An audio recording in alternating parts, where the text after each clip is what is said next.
Hello. देखिए मोल किस किस के इक्वल होता है अगर हम मोल की बात करते हैं इन टर्म्स ऑफ पार्टिकल। अगर हम पार्टिकल्स की बात करते हैं इन टर्म्स ऑफ पार्टिकल, मोल आपका 6.022 इंटू 10⁻23 के इक्वल होता है।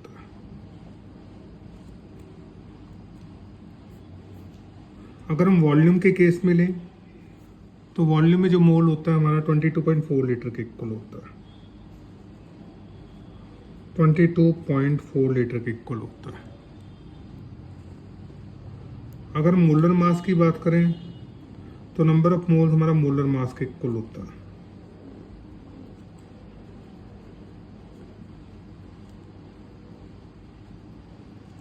एग्जाम्पल ले सकते हो, सोडियम क्लोराइड 58.5 ग्राम इसके इक्वल होता है।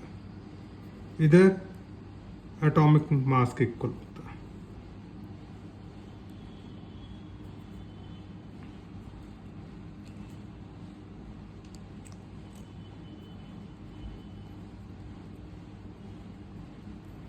एटॉमिक मास के इक्वल भी होता है।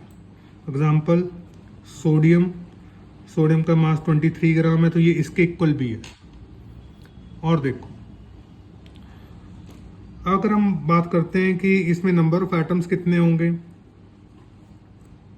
नंबर ऑफ एटम्स आपस में सारे एक दूसरे से रिलेटेड होते हैं। ये 1 मोल हमारा 6.022 10⁻23 के बराबर है।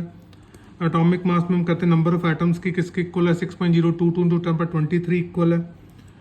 और अगर हम बात करते हैं कि इनका वॉल्यूम किसके इक्वल है, 22.4 लीटर। 6.022 इंटू 10⁻23 पार्टिकल्स का जो वॉल्यूम है वो 22.4 लीटर है। आप कह लो 22.4 लीटर में जो क्या कहते हैं नंबर ऑफ पार्टिकल्स हैं वो आपके 6.022 इंटू 10⁻23 होंगे। और मोलर मास का वॉल्यूम कितना होगा, किसी का भी मोलर मास का वॉल्यूम 22.4 लीटर होगा।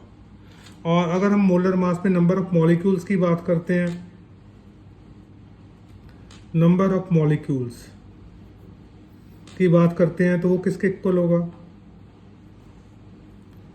6.022 इंटू 10⁻23। तो जो मोलर मास है उसमें जो नंबर ऑफ मॉलिक्यूल्स हैं वो 6.022 इंटू 10⁻23 होंगे। वही मोलर मास अगर वॉल्यूम की फॉर्म में किस वॉल्यूम में 22.4 लीटर के इक्वल होगा। एटॉमिक मास में नंबर ऑफ एटम 6.022 इंटू 10⁻23 होंगे और एटॉमिक मास का जो वॉल्यूम होगा वो भी 22.4 लीटर के